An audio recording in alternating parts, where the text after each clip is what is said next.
Hello दोस्तों, स्वागत है आपके अपनी यूट्यूब चैनल मतीन मेथड्डा में।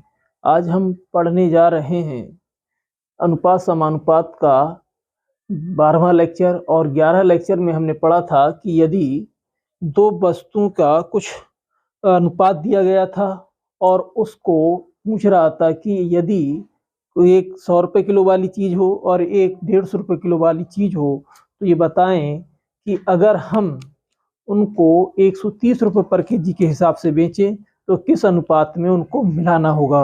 तो ये हमने 11वीं लेक्चर में पढ़ा था। आज हम उसी के बेस पर पढ़ने वाले हैं कि अगर कोई 30 रुपये वाली वस्तु या कुछ रुपए वाली वस्तुएं हैं और उनको मिलाने के बाद कह रहे हैं कि मिश्रण को अगर कुछ रुपए पर केजी के हिसाब से बेचें तो उस पर 10% या 20% का लाभ होगा। तो वो हमें ये देखना होगा किस हिसाब से हमें इनको करना है। देखना है कि सबसे पहले यदि मैं कह रहे हैं इस क्वेश्चन में 30 रुपए एवं 40 रुपए वाली शक्कर को किस अनुपात में मिलाना होगा कि मिश्रण को 37 रुपए 40 पैसे पर केजी के हिसाब से भाव पर बेचने पर 10% का लाभ हो। तो हमें इसको किस तरीके से करना होगा देखना है। एक तो है हमारे पास 30 रुपए पर केजी वाली वस्तु, कितने वाली 30 रुपए पर केजी वाली वस्तु, और दूसरी है 40 रुपए पर केजी वाली वस्तु। ठीक है, अब इन्होंने कहा कि 37 रुपए पर केजी के हिसाब से 37 रुपए 40 पैसे के हिसाब से अगर हम बेचें तो 10% का लाभ हो। तो हम इसकी कॉस्ट निकाल लेते हैं। क्या कॉस्ट निकलेगी? देखें, यदि 37 रुपए 40 पैसे वाली वस्तु की अगर हम कॉस्ट निकालें, यानी इतने में बेच रहा है तो 10% का इसको लाभ हो रहा है। कितने में? 37 रुपए 40 पैसे के हिसाब से अगर बेच रहा है तो कितने का 10% का लाभ हो रहा है। अगर मैं इसकी कॉस्ट निकालता हूं, यानी कॉस्ट निकालें तो हम क्या करेंगे, 100 बटे 110 कर देंगे। अगर हम इसको हल करते हैं, एक जीरो से एक जीरो कैंसिल, दशमलव हटा दें, जीरो काट देंगे, 11 तिया 33 और 11 चौक 44, यानी इसकी जो कॉस्ट आएगी वो आपके पास 34 रुपए पर केजी आएगी। कितना आएगी? 34 रुपए पर केजी।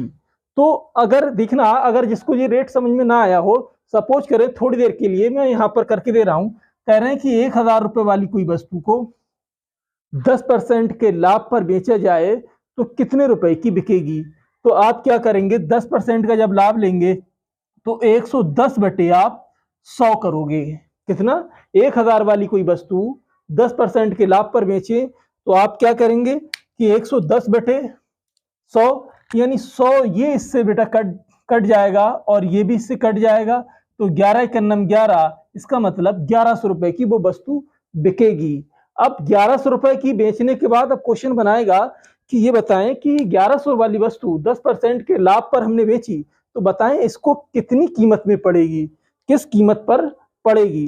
तो आप क्या करेंगे, कॉस्ट निकालने के लिए यानी 100 बटे 110 कर देंगे।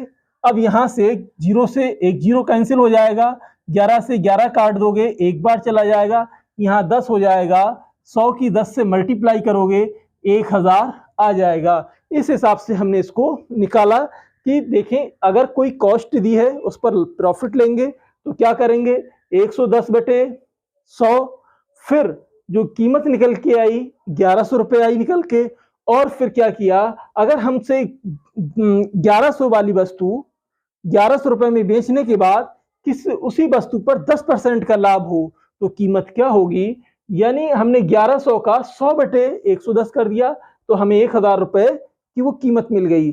तो आप इसमें कंफ्यूज ना हो कि ये किस तरीके से आपने निकाला कि 37 रुपए 40 पैसे की बेचने के बाद उनको प्रॉफिट कितना हो रहा है, 10% का लाभ हो रहा है। तो मैंने क्या किया, 37 रुपए 40 पैसे का कॉस्ट निकालने के लिए 100 बटे 110 कर दिया है। मुझे सारे क्वेश्चनों में जो भी मैंने लिखे हैं यहाँ पर सब में यही रूल अपनाना होगा। तो यहाँ से हमने जीरो से जीरो कैंसिल कर दिया और ये काट देंगे, 34 बार चला जाएगा, यानी 34 रुपए उसकी कीमत आई।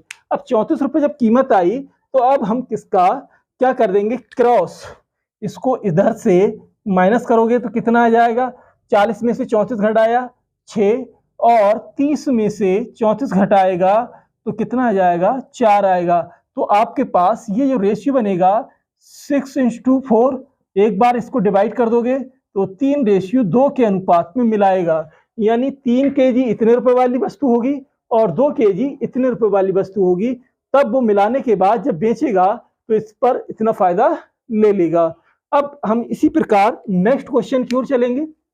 इन्होंने कहा एक व्यापारी को 100 रुपए पर लीटर वाले उच्च गुणवत्ता वाले तेल में 50 रुपए पर लीटर मूल्य वाला हल्का तेल किस अनुपात में मिलाना होगा कि उस मिश्रण को 96 रुपए पर लीटर की दर पर बेचने पर उसे 20% का लाभ हो। उसे कितने का लाभ हो, 20% का लाभ हो। तो हमें कैसे करना है कि वही काम करते हैं जो हमने ऊपर किया था। सबसे पहले देखेंगे 100 रुपए पर लीटर, पहली जो वस्तु है 100 रुपए पर लीटर, और दूसरा जो है दूसरी वस्तु है वो 50 रुपए पर लीटर की दर पर मूल्य वाला हल्का तेल, दोनों को आपस में मिलाया। अब कह रहे हैं कि जब 96 रुपए में बेचेगा तो बताएं कि 20% का लाभ हो। तो मैं इसकी क्या कॉस्ट निकाल लेता हूं। जब कॉस्ट निकालोगे 96 रुपए है, 96 रुपए का 120% है, वो सॉरी 20% लाभ ले रहा है, तो हम इसकी कॉस्ट निकालेंगे। क्या करेंगे, 100/120, 100/120 किया, 0 से 1 0, 12 अट्ठे 96 और 10 अट्ठे 80। तो क्या हुआ कि 80 बीच में, देखना 80 रुपए का उसको कॉस्ट पड़ेगी, यानी 80 रुपए मैंने बीच में लिख दिया। अब इसका आप क्या करेंगे, क्रॉस निकालेंगे। क्रॉस निकालने पर क्या होगा, देखना पहली वस्तु का मूल्य यहाँ से 80 में से 50 घटाया 30 और 100 में से 80 घटाया 20, 10 से ये डिवाइड हो जाएगा, यानी एक 0 से 0 फिनिश हो जाएगा। 0 से 0 हटा दो तो जो पहली और सेकंड वस्तु का जो मूल्य आएगा वो 3:2 के रेशियो में आएगा, 3:2 के रेशियो में आएगा। अगला क्वेश्चन इसी प्रकार से मैं करता हूं, देखना एक बार इसको फिर से देख लें। 100 रुपए पर लीटर वाले उच्च गुणवत्ता वाले तेल में 50 रुपए लीटर पर लीटर मूल्य वाला हल्का तेल किस अनुपात में मिलाना हो कि मिश्रण को 96 रुपए पर लीटर मूल्य पर बेचने पर उसे 20% का लाभ हो। जब 96 रुपए में बेच रहा है, 20% का लाभ हो रहा है, तो 100/120 किया मैंने, 120। हमें कीमत मिल गई कितनी, 80 रुपए की। अब 80 रुपए की जब कीमत मिली तो पहली जो वस्तु है 100 रुपए, दूसरी वस्तु 50 रुपए, 80 के हिसाब से उसके पड़ी, तो मैंने बीच में 80 रख दिया। 80 में से 50 या 30 और 100 में से 80 हटाया तो 20। अब इनका जो रेशियो होगा 2:3 के अनुपात में मिलाएगा। देखना अब मैं अगला नेक्स्ट क्वेश्चन करता हूं। नेक्स्ट क्वेश्चन को किस तरीके से करना है, इसका मैं ऊपर वाला हटा देता हूं जरा।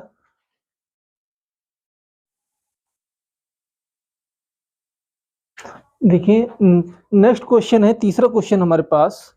अगर हम इसको हल कर रहे हैं, कह रहे हैं 60 रुपए एवं 80 रुपए वाले चावल को किस अनुपात में मिलाना होगा कि मिश्रण को 77 रुपए पर केजी के मूल्य पर बेचने पर 10% का लाभ हो। जब आप 10% का लाभ करेंगे, देखना मैं तीसरा जो क्वेश्चन है इसको हम हल करेंगे। पहली जो वस्तु है कितने के लिए, 60 वाली, और सेकंड जो वस्तु है वो कितने वाली है, 80 वाली। तो इन दोनों को अगर हम मिलाएं तो मिलाने के बाद कह रहे हैं कि 70 रुपए पर केजी के मूल्य पर बेचने पर उसे 10% का लाभ हो रहा है। तो हम क्या करेंगे, जो 70 रुपए पर केजी के हिसाब से उसने बेचा है और 10% का लाभ ले रहा है, तो मैं इसका कॉस्ट निकाल लेता हूं।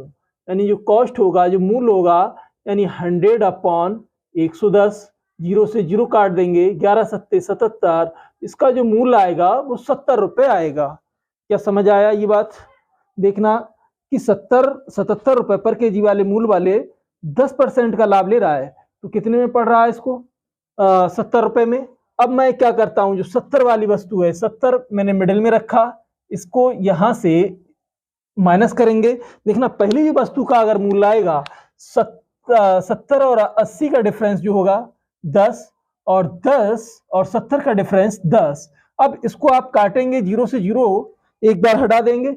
जब 0 से 0 हटाएंगे तो ये आपके लिए यानी 1:1, यानी पहली वस्तु और जो सेकंड वस्तु का जो अनुपात है 1:1 के हिसाब से मिलाएगा, तब उसको 10% का लाभ होगा।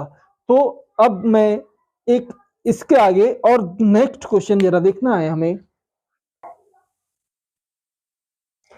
देखना नेक्स्ट क्वेश्चन है, ये टाइप का अलग है और वो मैं उम्मीद करता हूँ कि इससे पहले के जो 3 क्वेश्चन हैं हमने जो किए हैं वो आपको अच्छे से समझ में आए होंगे। अब देखना दूसरे टाइप के जो क्वेश्चन है, इन्होंने कहा यदि 7, 27, 23 और 83 में प्रत्येक में 22 को जोड़ा जाता है तो इस क्रम में प्राप्त संख्याएं समानुपात में हैं और 3y + 1 और 9y के बीच का मध्यानुपात ज्ञात हो कीजिए। देखना क्या वीडियो चल रहा है, ठीक है। तो देखना क्या करेंगे, सबसे पहले कह रहे इसमें क्या जोड़ें प्रत्येक में, यानी 7 है, 27 है, 23 है, 83 है, इसमें क्या जोड़ें जो प्रत्येक में यानी y जोड़ा जाता है तो इस क्रम से प्राप्त संख्याएं समानुपात में हो। तो सबसे पहले मैं क्या करता हूं, देखना जरा कि 7 और 27 जो संख्याएं हैं, यानी 7 है, 27 है, इन दोनों का डिफरेंस देखते हैं हम कितना होगा, और फिर देखना इन दोनों का डिफरेंस पास पास की, फिर इन दोनों का डिफरेंस, और इन्होंने कहा 23 और 83 का जो डिफरेंस है वो क्या होगा। देखेंगे सबसे पहले कि इनमें जो डिफरेंस है हमारे पास कितना हो जाएगा 20 का, और इसमें जो डिफरेंस होगा वो 60 का होगा।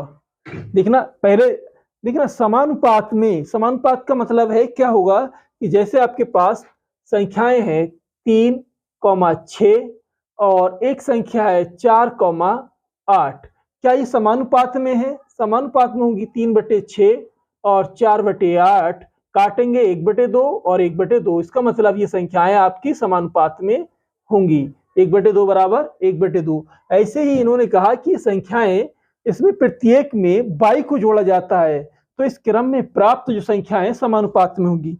अगर मैं इनका एलसीएम लेता हूं 60 और 20 का, तो ये आपके पास एलसीएम जो होगा वो कितना हो जाएगा 60 होगा। अब ये देखना कि जो 60 है इसका 20 का कितने मल्टीपल है, इसको मल्टीपल देखें तो ये मल्टीपल है 3 का, और ये 60 जो है 60 का मल्टीपल है 1 का। तो अब कह रहे हैं कि जब समानुपात में है इनमें देखना 1/2 और 1/2 बराबर आ रहा है, तो ऐसे ही इसमें 7/22 वटे में 27 + 22 बराबर ये हो जाएगा 23 + 22 वटे में 83 + 22। अब ये देखना जो समानुपात में है तो ये इक्वल होंगी, क्या होंगी, बराबर। अब देखें कि अगर मैं इनके अंश वाली जो संख्याएं हैं या तो वो आप बराबर कर लें या हर वाली संख्याएं आप इनको बराबर कर लें, यानी नॉमिनेटर वाली भी आप बराबर कर सकते हैं और डिनोमिनेटर वाली भी आप बराबर कर सकते हैं। तो ये देखना कि अगर ये संख्याएं हमें बराबर करना है तो ये इन दोनों का जो डिफरेंस आया है वो 20 है और इनका डिफरेंस 60 है, इनका एलसीएम कितना हो रहा है 60, तो ये जो संख्या है 60 इसके कितने गुने के बराबर है। यदि मैं 60 इसके बराबर मान लेता हूं तो कितने से अगर हमें इसे मल्टीप्लाई करना पड़ेगा, 3 से मल्टीप्लाई करना पड़ेगा और इसको 1 से। तो अगर हम हल करें 3 7 + 22 बराबर 23 + 22 ये हो जाएगा। अगर अब मैं यहां से इसको हल कर रहा हूं, देखना इसको मल्टीप्लाई जब आप करेंगे तो ये कितना हो जाएगा 7 × 21 + 3y बराबर 23 + 22। तो 22 को देखना इस साइड ले आओ और 21 को उस साइड ले जाओगे तो आपके पास क्या बचेगा, देखना जो बचेगा आपके पास देखेंगे हम लोग क्या हो जाएगा। ये यहाँ मैं यहीं पे लिख देता हूं 3y में से 1y इधर लाकर घटाओगे तो कितना बचेगा 2y, और 23 में से 21 को घटाओगे तो कितना बचेगा 2। तो इसका मतलब y बराबर आपके पास कितना आया 1, कितना आया 1 आया y की वैल्यू। तो उन्होंने कहा कि जो संख्याएं दी हैं आपके पास कौन कौन सी संख्याएं हैं, एक तो है आपके पास 3y + 1 और दूसरी है 9y के बीच मध्यानुपात क्या होता है कि इन दोनों का अंडर रूट कर लें। y की वैल्यू आपके पास है, अगर हम अंडर रूट में रखें 3y + 1 और 3y, इसको आप जब रखेंगे तो y की जगह पर मैं 1 रख देता हूं, +1 इंटू और 3 इंटू 1 बराबर कितना हो जाएगा, देखना 3 एक अन्नम 3 और 1 4 गुणा, और ये आपके पास 9y है, सॉरी 9 है, तो 9 रखेंगे तो 9 हो जाएगा। अब इसका अंडर रूट से बाहर निकालोगे, 9 चौक 36, 36 का अंडर रूट निकालते हैं, कितना आएगा, इनका मध्य जो अनुपात होगा वो 6 हो जाएगा। आप थोड़ा सा मैंने इसको विस्तार से बताया जिससे कि आपको समझ में अच्छे से आ जाए। आप क्या करेंगे कि ये संख्याएं हैं कितनी है, 7 और 27, आप इसका सीधे सीधे डिफरेंस करें और इन दोनों का डिफरेंस करें। दोनों का जो डिफरेंस आया है 20 आया है, इसका 60 आया है। अब ये देखना इन दोनों में एलसीएम कितना हो रहा है, 60 का, तो ये कितना 20 का कितने गुना है, 3 गुना, और जो 60 है तो 60 का कितने गुना है, 1 गुना। तो मैंने उसने कहा कि इस क्रम से प्राप्त जो संख्याएं समानुपात में कब होंगी, जब हर एक में आप बाई जोड़ देंगे। तो हमने क्या करा, 7 में बाई जोड़ दिया, 27 में बाई जोड़ दिया, 23 में बाई जोड़ दिया, 83 में बाई जोड़ दिया। अब देखना क्या करेंगे हम, 3 की इसमें मल्टीप्लाई, इसको बराबर करने के लिए हम इसमें 3 से मल्टीप्लाई करा, 3 की 7 + y और यहाँ 23 + y की 1 से हमने मल्टीप्लाई कर दिया, तो ये इक्वल हो गया किसके, 3 इंटू 7 + y और 23 + y। मैंने इसको हल कर लिया, y का मान निकाल लिया। आप देखना डायरेक्ट भी यहाँ से रख सकते हैं, जब मध्यानुपात की बात करेगा तो सीधे सीधे आप अंडर रूट में इनकी वैल्यू रखोगे, तो y 3y + 1, तो इसका मतलब 1 y की जगह लगाओगे, 3 और 1 4, और इसमें 9y y की जगह 1 लगाओगे तो 9, 9 चौक 36, 36 को अंडर रूट से आप बाहर निकाल देंगे तो कितना हो जाएगा आपके पास, 6 आ जाएगा। इसी प्रकार मैं इसको देखता हूं, इन्होंने कहा 23, 39, 32 और 50 में प्रत्येक में से x को घटाया जाता है, तो इस क्रम में प्राप्त जो संख्याएं हैं समानुपात में होंगी, और इनका जो समानुपात बीच का मध्यानुपात आप बताएं। तो देखना पहले मैं 2 संख्याएं ले रहा हूं, कौन कौन सी हैं, एक तो आपके पास 23 है, 23 और एक है 39। इन दोनों का जो मध्यानुपात होगा वो, सॉरी इनका जो डिफरेंस होगा कितना हो जाएगा, देखना 39 और 23 का जो डिफरेंस होगा 9, 6 और ये कितना हो जाएगा 1, 16 आया। और इसका जो डिफरेंस देखेंगे 32 का और 56 का, देखना 32 है और एक 56 है, इनका जो डिफरेंस होगा वो कितना हो जाएगा, देखना 56 का और 32 का डिफरेंस 4 होगा, यहाँ कितना हो जाएगा आपके पास 24। इन दोनों का जो डिफरेंस, देखना पहली जो 2 संख्याएं थी मैंने इन दोनों का डिफरेंस देखा, और फिर बाद वाली जो संख्याएं थी इन दोनों का डिफरेंस देखा। इन दोनों का जो डिफरेंस आया, एक का तो 16 आया और एक का 24। अब इन दोनों में देखना एलसीएम कितना हो रहा है हमारा, 24 का और 16 का। 16 का जो एलसीएम आ रहा है वो हमारे पास 48, 48 आया। अब देखो 48 16 का कितना मल्टीप्लाई है, 3, कितने गुना है, 3 गुना। ऐसी 24 48 का कितने गुना है, 2 गुना। जब 24 जो है 48 का 2 गुना है और 16 48 का 3 गुना है, तो उन्होंने कहा प्रत्येक में क्या घटाया जा, x घटाया जाता है, तो ये समानुपात में होती है। समानुपात में कब होंगी, पहली 2 संख्याएं का बटे में कर लें, बराबर कर दें बाद की दोनों संख्याओं का, तो आपको जो उनकी जो वैल्यू आएगी वो बराबर आएगी। तो ऐसे इन्होंने कहा कि 23 में से क्या घटा रहे हैं, x बटे में, देखना 39 माइनस और बराबर में कर देता हूं 32 माइनस बटे में कर देते हैं 56। तो इसमें जब घटाओगे आप क्या घटाओगे, x इसमें से घटाया, x इसमें से घटाया, x इसमें से घटाया। इन्होंने कहा कि इनके जब x घटा रहे हैं तो बराबर कब हो रहा है, देखना 16 का इन दोनों का जो डिफरेंस आ रहा है इसका कितने गुना हो रहा है, 3 गुना। तो इसमें 3 से मल्टीप्लाई कर दो और ये कितने गुना हो रहा है, 2 गुना। आप इसमें कितने से मल्टीप्लाई कर देंगे, 2 से। जब 2 से आप मल्टीप्लाई करोगे तो देखना या तो आप ऊपर वाले